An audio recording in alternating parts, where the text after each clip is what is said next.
Are you ready to untangle from your past, recover from heartbreak, and revive your life? This is Soul CPR with your host, Ann Papayoti. We've all had soul-crushing experiences and lost ourselves in our pain, but there is a way out. On this podcast, Amazon best-selling author, award-winning life coach, and advice columnist Ann Papayoti helps us navigate the path from heartbreak to healing. So now, please welcome the host of Soul CPR, Ann Papayoti.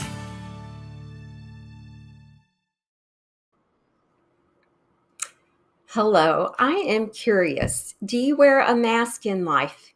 If so, what are you hiding and why? Or is it only at Halloween? Is it only at Halloween that you pretend to be someone you're not? So, welcome to today's show, everyone, and thank you for tuning in. The question really is, who are you? Who are you? I might ask a neighborhood kid that question when they show up at my door in their Halloween costume and try to play with them and pretend I don't know who they are. And they giggle at the thought and encourage me to guess before answering, it's me, Miss Ann. And then they tell me their name, delighted that they may have tricked me in some way. But with Halloween coming up in a few weeks and my neighborhood literally getting spookier by the day, and I mean, my neighborhood goes all out. I live on a street with an elementary school. So a lot of parents from neighboring communities will come and park at the school and allow their kids to trick or treat up and down my street because it's familiar to them. And we get close to 200 trick or treaters every year. And I always run out of candy, but not this year because I am prepared. But back on topic, masks. Do you wear one in life? And do you know what I mean by that? Well, psychologists tell us that people often wear these metaphorical masks as a way to protect themselves or to conform to societal expectations in some way. So let's think about that for a minute. I would imagine that a mask is for general protection. No, much like a medical mask would be to protect against a vulnerability of some sort. So, what types of vulnerabilities might any of us wear this metaphorical mask in life? And when I think about that, I start thinking about what kinds of fears many of us have. And I think about it would be the fear of feeling emotional pain and what might that most common cold be? The fear of rejection, the fear of judgment. Those are the ones that come to mind right away for me. What about for you? What would be the most common reason to metaphorically mask in life? So if we think about that for a minute and go a little further, that need to find acceptance, perhaps we mask our identities to fit in, with whatever may be the norm, the social norm or expectation that is around us in whatever setting we may be in. That deep need to be liked that some of us have, or to be accepted, may lead us to create some sort of persona that we think aligns with what other people want to see from us. Right? Sound familiar or likely for any of you? So that fear of not being accepted for who we really are can cause us to wear these metaphorical masks in life. And maybe it's an agreeable mask, so that people-pleasing mask that so many of us can relate to, whatever it needs to be to fit in, perhaps to avoid criticism or ostracism, right? So this can be those masks. And then there are those of us who maybe have, grown up with certain imposed values. You know what I mean by that? We were told this is what's supposed to be important to us, therefore it better be important to us. So those imposed values, or we're told what to believe, and they may not really align with who we truly are, who we feel we are. So we may wear these metaphorical masks in that case to live up to family or culture or religious expectations, even though it feels in conflict with our authentic selves. So let's think, what else? There may be those of us who've experienced some sort of trauma, like bullying or betrayal. And then we may use masks as some sort of defense mechanism to sort of suppress parts of us so that we don't experience that again. So it may protect us from repeating negative experiences. Like maybe it's going to shield us from getting too close to someone to prevent trusting or being open to love. So there are those metaphorical masks we may wear.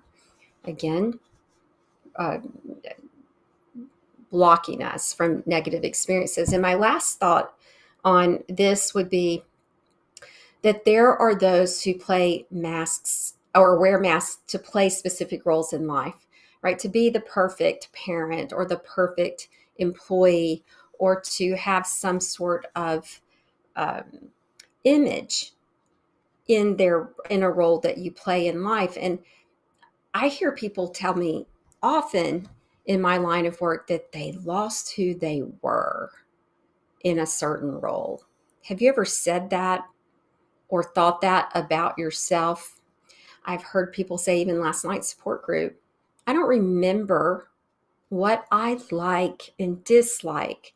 It's always been about the kids or about the spouse or about the company. For so long, I really don't know who I am anymore. Have you thought that or felt that? Well, that can be this loss of identity and true connection to your authentic self. So those are the types of things we're talking about today.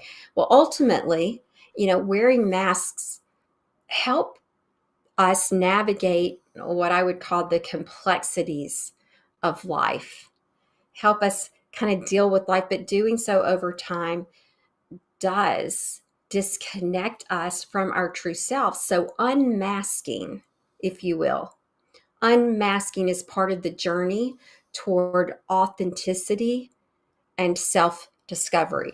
So who are you? How would you answer that question? Would you giggle and say, oh, well, Ann, I'm so-and-so, like my neighbor would, like, you know exactly who I am, as confident as these kids would say? Probably not. And right here in the hot seat right now, if you were on camera and mic with me, how would you answer the question, who are you? It's not that easy, is it? It's a question that makes many people uncomfortable because they don't even realize the depth till they're put on the spot to answer that question. It's not the name, rank, and serial number type thing, right?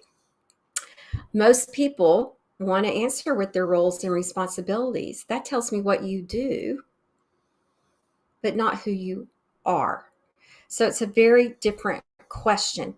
It has to have substance about your character. The answer is going to tell me something about your character, your values, maybe your experiences, your skills, your preferences, your beliefs, your dreams, your desires, your goals. There's so much more to you than what you do in life. So, not so easy after all, but it is, in fact, the question of a lifetime. It is the most important question that each of us need be able to answer for ourselves and to others. And it's perhaps the most anxiety inducing until we get clear and concise on that answer. But it doesn't have to be anxiety inducing. Now, in last week's episode, we spoke about boundaries, which are those invisible lines that separate us from others, right? And that they define what we allow and do not allow in our lives. And boundaries actually show that we take ownership and responsibility for our lives. And at the same time, we show responsibility to others by communicating them clearly and concisely and respectfully, by giving others the opportunity to understand them. Doesn't mean they will, but we give them the opportunity to.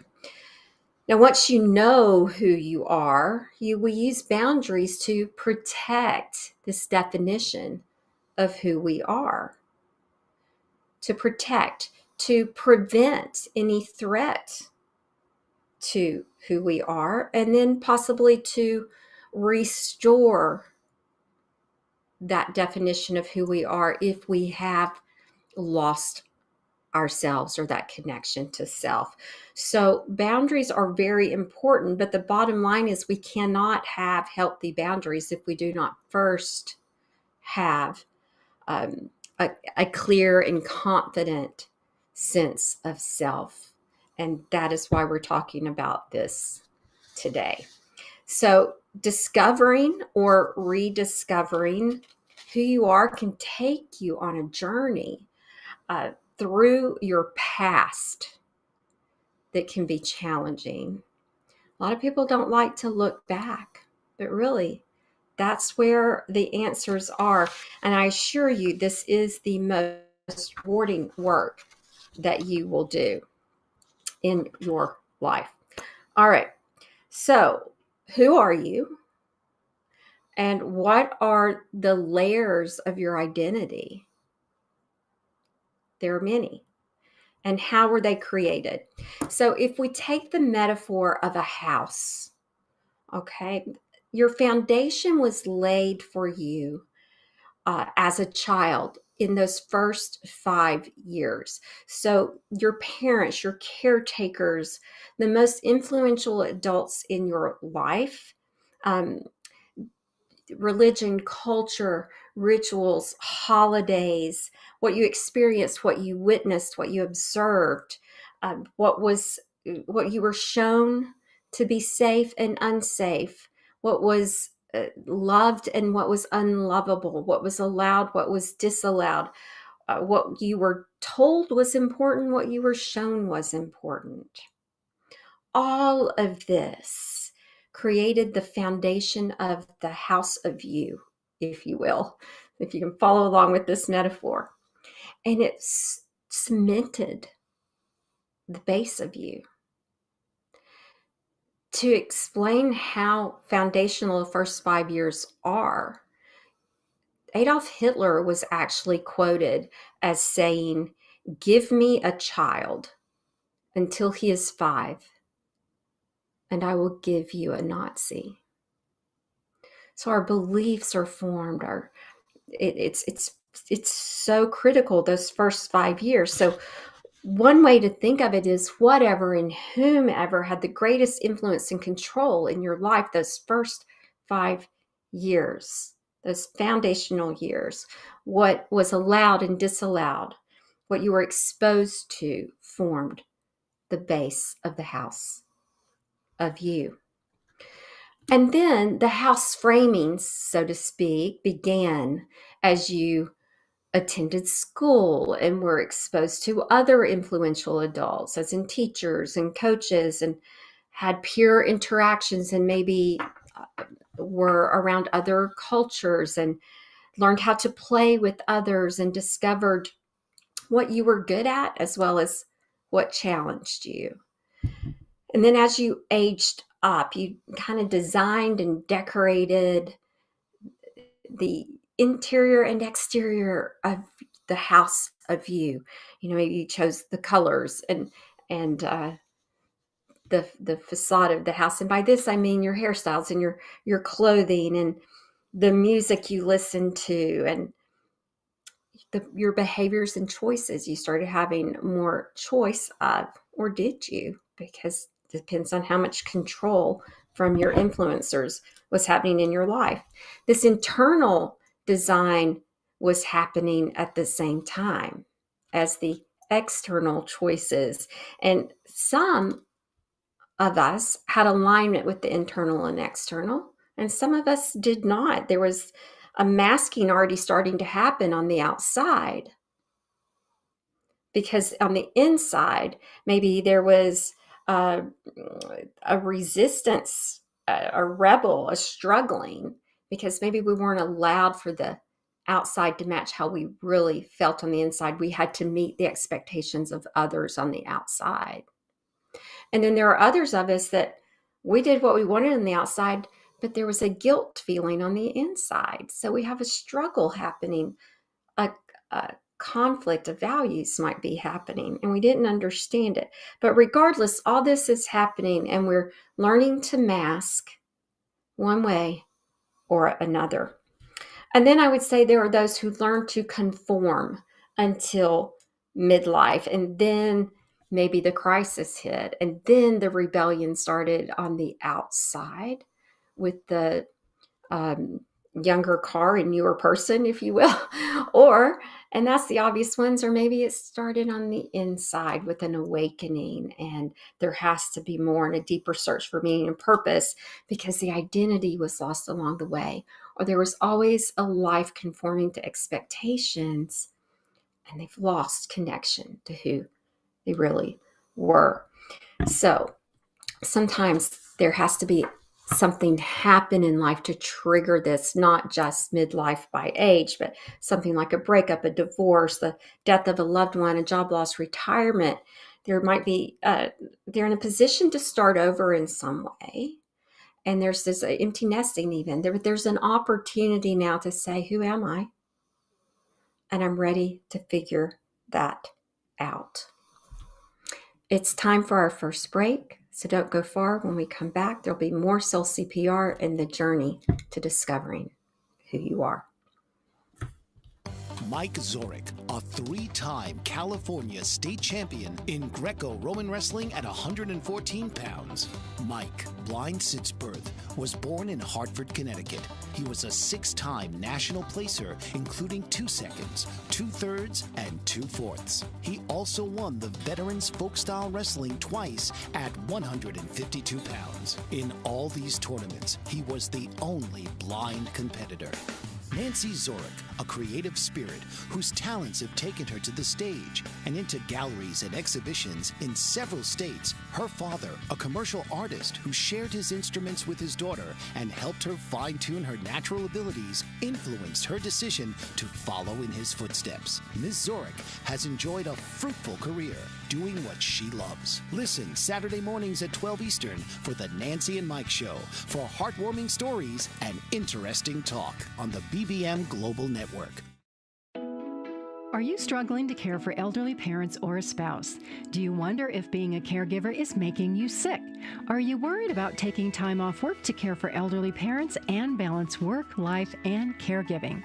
Has caregiving become exhausting and emotionally draining? Are you an aging adult who wants to remain independent, but you're not sure how? I'm Pamela D. Wilson. Join me for the Caring Generation radio show for caregivers and aging adults, Wednesday evenings, 6 Pacific, 7 Mountain, 8 Central, and 9 Eastern, where I answer these questions and share tips for managing stress, family relationships, health, well-being, and more.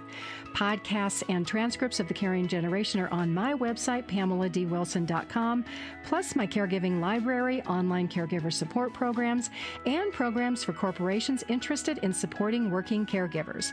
Help, hope, and support for caregivers is here on the Caring Generation and PamelaDWilson.com.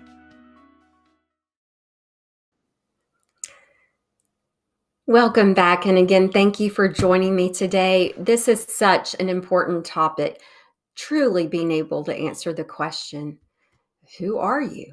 So with that, this journey to discover who you are really requires going back in time, as we were saying before, and understanding how that foundation and framework developed that we were talking about before. So looking at how then the design and the decor began changing and evolving throughout your life through different periods because of different experiences, both what you would probably label good and bad throughout the years, and by what influences. And all of these created layers on top of layers, on top of layers. And some of us have so many layers covering who we truly are that we don't even know how to begin unmasking to get back to our authentic self. I want to share a story that I've heard a few versions of, but I find it extremely powerful. But the gist of it is this.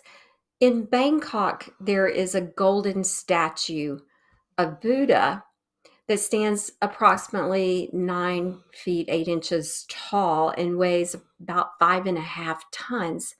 And it's made of solid gold. And the last value I read was around $250 million currently. And the statue was thought to have been built in around the year 1403 and was revered by Buddhists for hundreds of years when in 1757 the Burmese army actually invaded Thailand. And the monks who were caring for this Buddha, had it in their temple at the time, realized they were facing annihilation, and they began covering the statue with plaster. And they covered it with plaster and bits of glass, inlaid it to make it look as though it had no value. And it worked. Now, the army, sadly, did slaughter all the monks in this area, but they left the Buddha. It apparently had no value. Now, it wasn't until the year 1957 that an entire monastery in Thailand was being relocated by a group of monks, and this Buddha statue was being moved. And there was a crack in the plaster, and a monk noticed a golden light emanating from the crack in the plaster, and took a hammer and a chisel and discovered that it was a solid golden statue. All the story, the information had been lost because of the death of the monks with whom this statue had been in their care. So this story really reminds us that beneath it all, we're all golden. But we have to get back to it. What have we masked and layered to protect us from things? And as we were saying before, from judgment, from being ostracized, from the painful experiences in our lives. What has layered on top of us to protect us, as happened with this statue? And it worked. It protected, it saved the Buddha. But in that time, in all these years, was lost the value and the meaning. Have you lost the value and your true meaning and purpose? So what happens over the course of our life, as we said, is we pile on this layer and layer and layer.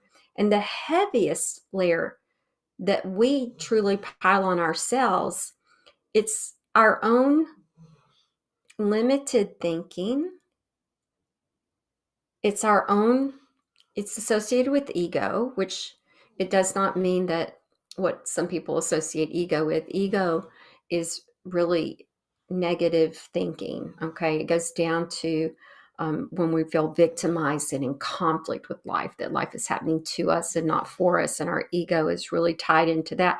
And it's also our unconscious conditioning, and that has just really piled layer upon layer upon layer on us.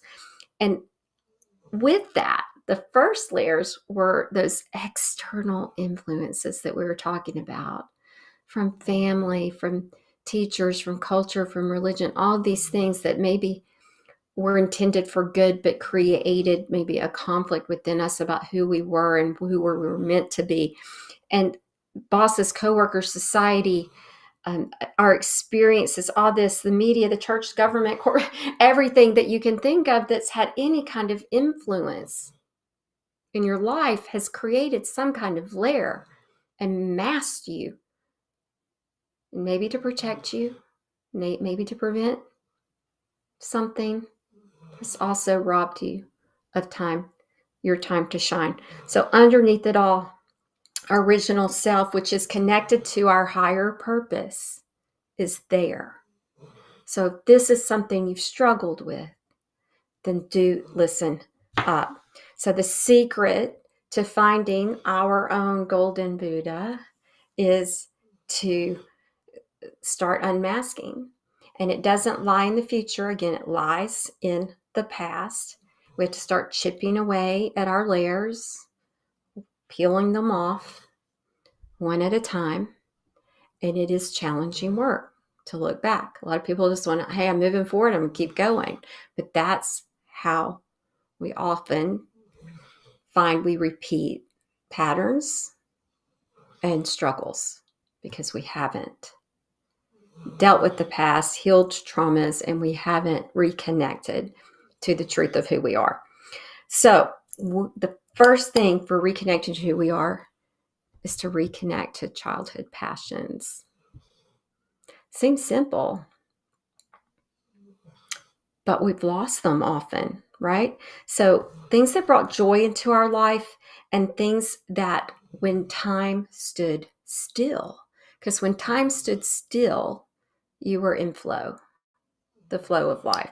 So recognizing who you truly are is all about reconnecting to those things. The second thing is going to be identifying your true core values. So let's talk about those two things. When it comes to reflecting on childhood, it is a powerful way to reconnect to your authentic self because those insights about childhood before these life experiences started layering on things where you felt you had to protect yourself, the societal pressures, the conformity, and all of these things, you can really rediscover some things. So recalling what brought joy. So think back to activities, hobbies, experiences that brought you the most joy as a child. What was your favorite toy is something I would say. What was your favorite toy? And what insight does that give you? What was your favorite pastime? What did you love to do when nobody was watching or limiting you? Because we know we had adults who put limitations on us, but when there were no limitations on you and nobody was watching, what did you love to do? Those pure, uninhibited interests can reveal passions that still hold meaning about who you are, your true nature and self. How did you express yourself as a child? Were you quiet? Did you observe first before you would speak up? Were you bold? Were you artistic? Were you adventurous? Think about it. What qualities often would represent your nature before you got conditioned to behave a certain way, to be liked, loved, accepted, all of those things? What about childhood dreams? Do you remember what your childhood dreams were? Did you pursue them? What were they? Did you ever write it in a little book what you wanted to be when you grew up, or have to do that? Do you remember what those were? Did it come true? Did it come true in a different way? Like one of my favorite toys was my chalkboard. And one thing I used to write was I wanted to be a teacher. Well, I teach, but not in, I guess I thought it was going to be like a fourth grade classroom. It's a very different way, but eventually these things have come to pass in my life, but in a different way. Were there certain achievements that you envisioned? What about your emotional responses? How did you emote? Did you cry openly and loudly? Were you a corner crier? Did you refrain from crying? Were your emotions raw and honest? Think about it. Reflect on how you handled sadness, anger, joy. Did people know when you were excited, or were you more mild-mannered with your excitement? Think about it. There's no right or wrong. It's just, what is it? What was it? Write these things down for you. Look back at this child with love and affection and note who they are, because it's you. Think about the environment that you felt safe in. Where did you feel safe? Where did you feel loved? And think about, what did you do in these activities and in this space, who you were with. And I know some of you who had childhood trauma, this might be a very difficult assignment, but really think about a place and or a person where you felt safe and loved.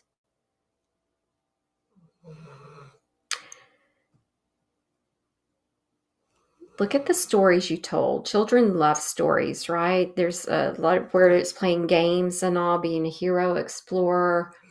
What was within that realm that was really brought joy and happiness?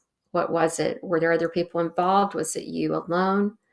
What was it? Did you have a favorite character that you emulated? Think of that. What about your fears as a child? What were those? Note those also.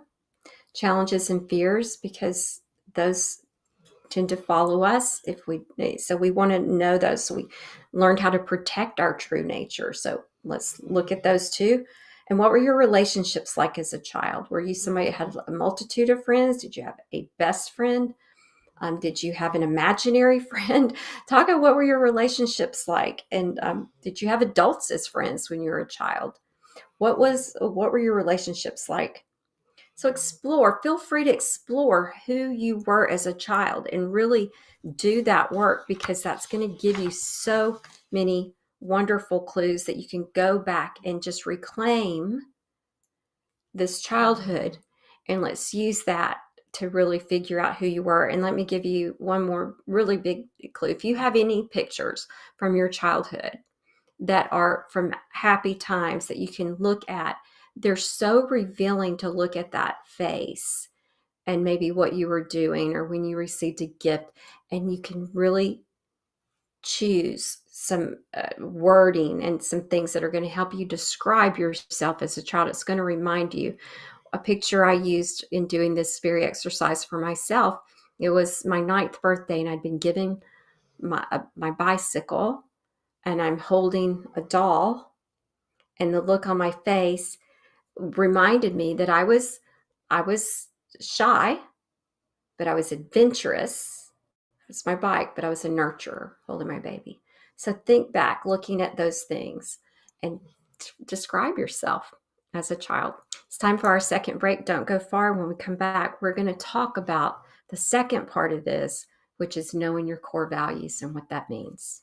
Don't go far. We'll be back with more Soul CPR. Dr. RC will share extraordinary resources and services that promote educational success, as well as making a difference in the lives of all social workers, as well as the lives of children, adolescents, and teens of today. She will have open discussions addressing many of the issues that we face about our youth, and how being employed in the uniquely skilled profession of social work for over 18 years has taught invaluable lessons through her personal experiences. She will also provide real-life facts, examples, and personal stories that will confirm that why serving as a child advocate is extremely beneficial when addressing the needs of the whole child. Listen live to Dare to Soar, Saturdays, 10 a.m. Eastern on the BBM Global Network, and tune in radio as Dr. RC will provide thought-provoking information that will empower, encourage, and strengthen students, families, and communities across our nation. You can also visit her at soarwithkatie.com. Author, radio show host, and coach John M. Hawkins reveals strategies to help gain perspective, build confidence, find clarity, achieve goals. John M. Hawkins' new book, Coached to Greatness, Unlock Your Full Potential with Limitless Growth, published by iUniverse. Hawkins reveals strategies to help readers accomplish more. He believes the book can coach them to greatness. Hawkins says that the best athletes get to the top of their sport with the help of coaches, mentors, and others. He shares guidance that helps readers reflect on what motivates them.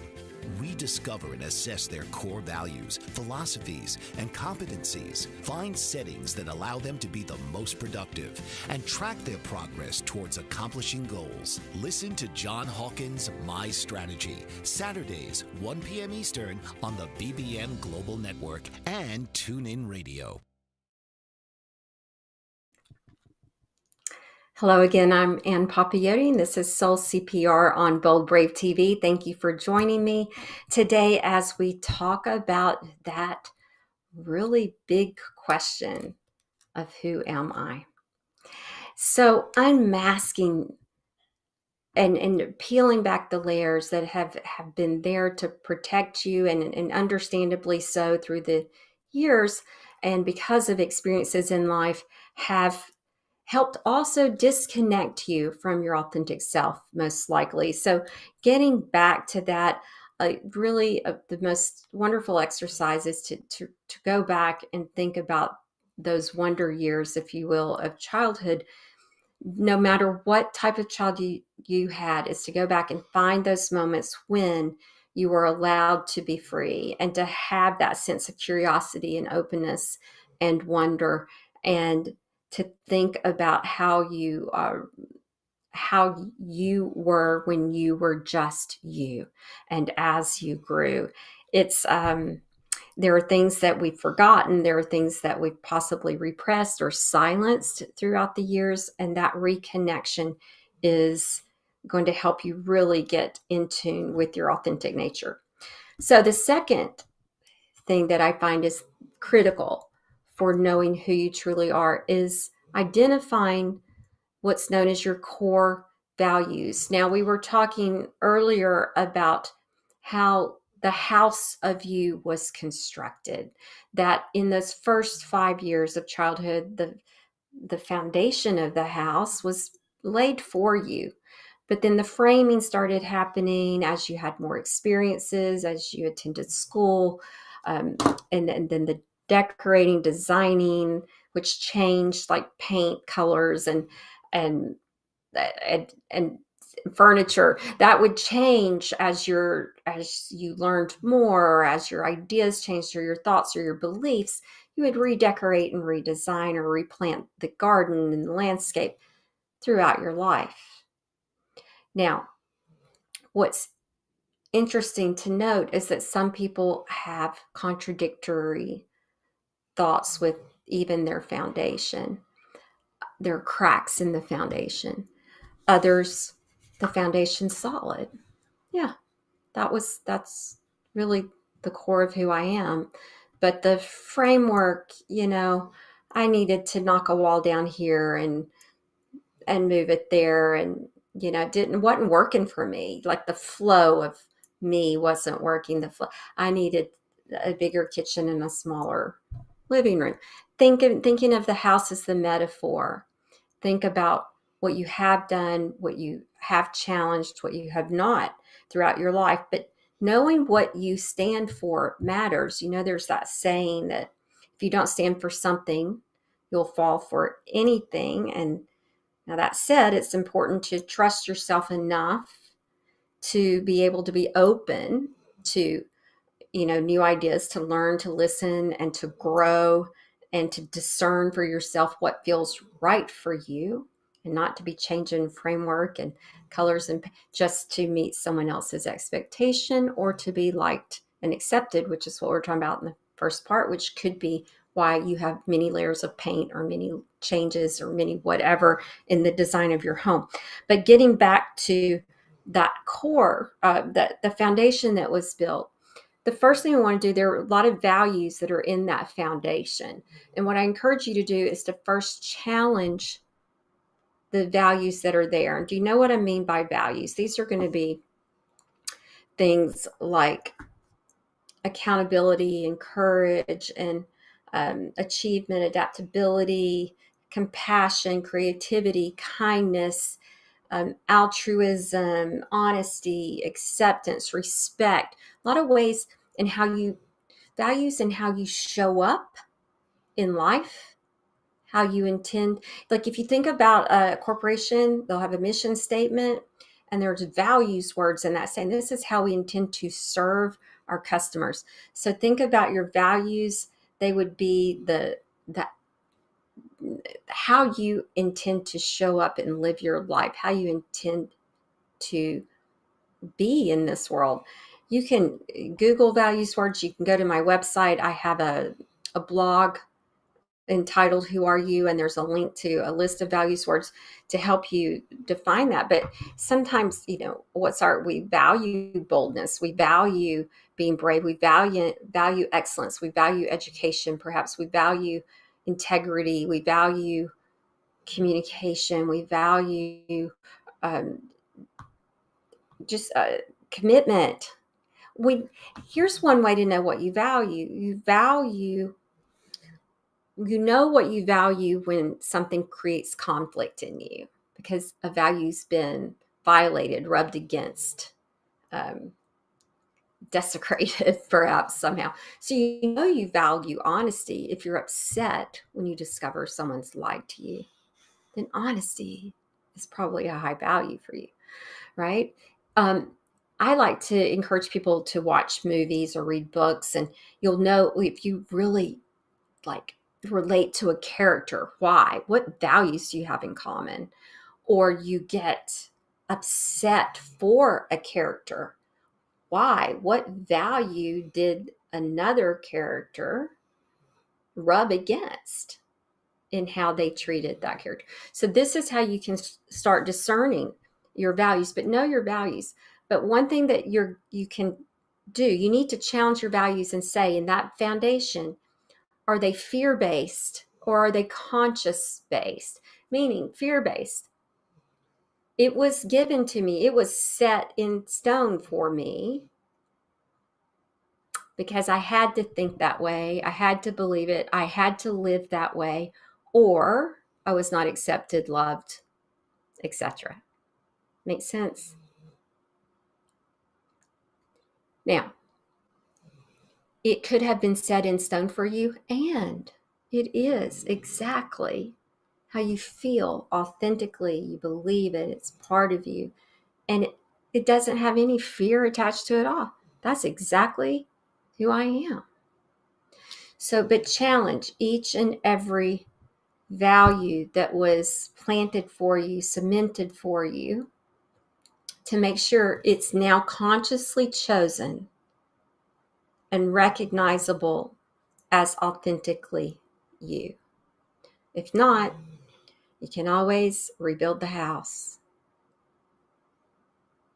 It's your property. This is taking ownership and responsibility for you, for your life. Values could be an entire podcast episode. There's so much to say about them, but really getting clear on your values is what's going to help you understand yourself.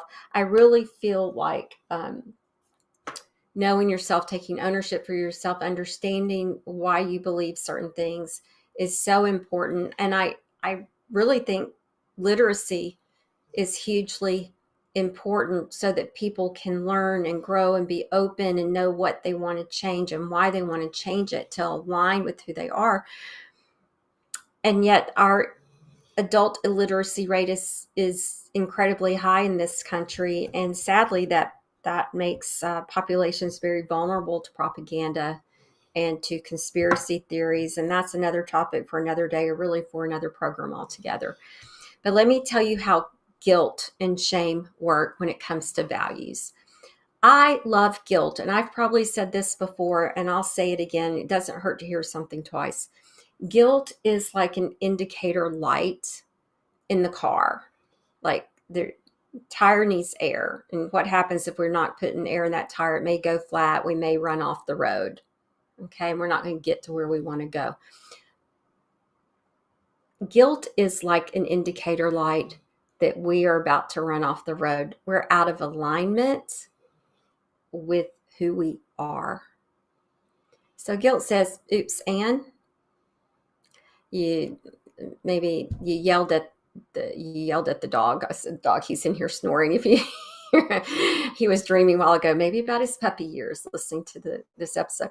But anyway, guilt is like, okay, you yelled at the dog. That's against your value. You want to use calm commands. So guilt said, I did something bad. Bad meaning against my value. Therefore, I have a second chance because guilt just told me you went against yourself. Let me make it right. So I apologize to my dog. And I tell him I'm not going to do it again, whatever it may be, right? You can put children, you put whatever you want in this thing. Now I let it go. That's guilt. The difference is shame. Shame says, I am bad.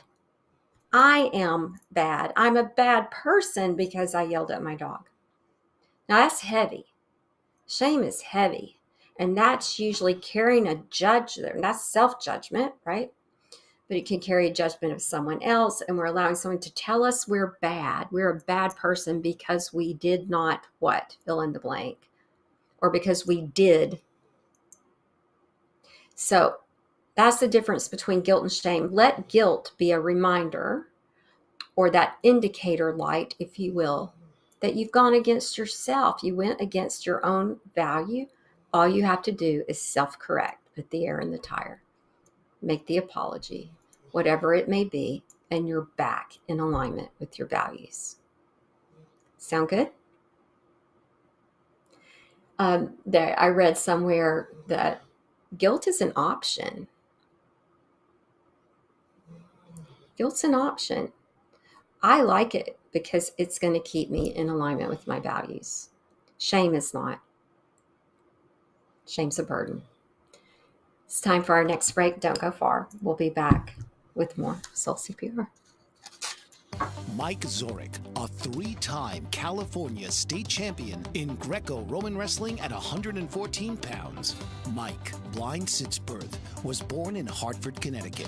He was a six-time national placer, including 2 seconds, 2/3, and 2/4. He also won the Veterans Folk-Style Wrestling twice at 152 pounds. In all these tournaments, he was the only blind competitor.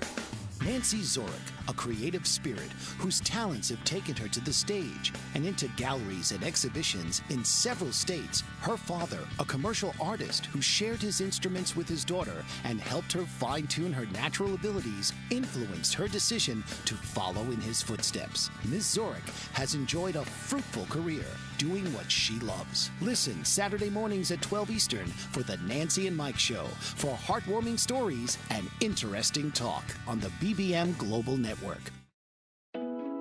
Are you struggling to care for elderly parents or a spouse? Do you wonder if being a caregiver is making you sick? Are you worried about taking time off work to care for elderly parents and balance work, life, and caregiving? Has caregiving become exhausting and emotionally draining? Are you an aging adult who wants to remain independent, but you're not sure how? I'm Pamela D. Wilson. Join me for the Caring Generation radio show for caregivers and aging adults, Wednesday evenings, 6 Pacific, 7 Mountain, 8 Central, and 9 Eastern, where I answer these questions and share tips for managing stress, family relationships, health, well-being, and more. Podcasts and transcripts of the Caring Generation are on my website, PamelaDWilson.com, plus my caregiving library, online caregiver support programs, and programs for corporations interested in supporting working caregivers. Help, hope, and support for caregivers is here on the Caring Generation and PamelaDWilson.com. Welcome back, everyone. And I'm going to start with a shout out to my friend Wade, who's watching live today with a few others. And thank you, Wade, for always being such a great supporter. So who are you? And Wade, next time I see you, I'm going to ask you this question, see if you were paying attention. Do you have a better idea now than you did before you started listening to this show? Do you have a better idea of how to answer this question? Do you have a place to start on this journey of self-discovery or rediscovery? Do you understand yourself maybe a little bit better now, or how you came to be who you are? Is there anything you want to change? How many layers of clay, or how many masks perhaps, do you think you may have worn or are wearing in life, and do you understand why? And are you ready to let your true value shine? Now, that's the beauty of taking ownership and responsibility for yourself, is that you can renovate, redesign, landscape, tear it down, start all over if you choose to, right? And keep the foundational stones that you choose to after you've claimed them consciously as you. Now, when you start showing up true to you, and you stop that need to please, and you stop fearing rejection, and you start a practice, let's call it, of self-acceptance, that leads to genuine freedom. It really does. And inner peace, and deeper connections with others, and really more mutually respectful relationships at work and at home. Just know that you are a priceless, radiant, gifted person who is filled with light that is just ready to shine. It's uniquely yours. It's up to you to let it out. And whatever pain you may have, it carries a purpose, and your purpose holds meaning. And that meaning will make a difference. It will. And if this is something that you need guidance on, this like rediscovering yourself, that you need one-on-one help with, then I would encourage you to find a coach that you like and trust. This doesn't require therapy. This truly is something that I think is very coachable. You can always book a complimentary session with me on my website. It's called a coaching discovery session. You can go to skyviewcoaching.com. Caleb, can you put that on screen if you get a moment? And you can explore this option with me. And most coaches do offer something like this, a complimentary session, so that you can make sure you're the right match before proceeding together. And also my book, The Gift of Shift, co-authored with my friend and colleague Tracy McDonald, is available from Amazon and most online book retailers. And the last chapter is titled The Gift of Be Beautiful. And it is a pun on the word, of course. And I wrote this chapter, and it's all about being yourself and recognizing when you may have a conflict in a relationship because you're compromising a value, and then blaming the other person rather than taking responsibility and ownership of showing up and living true to your values. So check that out. It's a guided journal as well to help you work through a similar situation in your life. So as this episode of Soul CPR comes to a close, then please remember that healing is not a linear journey, but it is a profound process of transformation. And if today's stories resonated with you, then please share this podcast with someone who may need a lifeline of their own. We greatly appreciate it. Subscribe, rate, and leave a review to help us reach more hearts. And you can connect with me on social media at Skyview Coaching on Facebook, and at Ann Papayotti on LinkedIn, Instagram, and X. And let me know your thoughts and your stories and other topics you'd like to hear more about. And I'd like to make sure that we talk about the topics you'd like to hear about, and certainly boundaries and who am I came from my clients. And so I will definitely be listening to you for those things. This is Domestic Violence Awareness Month. So I do have some upcoming shows that are going to address that very serious topic, and I will have guests with me to speak about that. So look for those coming up. Let me know your thoughts as well, and other stories and topics you'd like to explore, and we'll make it happen. So until next time, may you find strength in your vulnerability and courage in your journey. Thank you for listening. Breathe deeply, love openly, and live soulfully. Good day. This has been Soul CPR with host Ann Papayotti. Breathe life back into your spirit with each episode, where she and special guests explore the relationships that hurt us and discover that healing can only begin with you. Tuesdays at 3 p.m. Eastern on the Bold Brave TV network.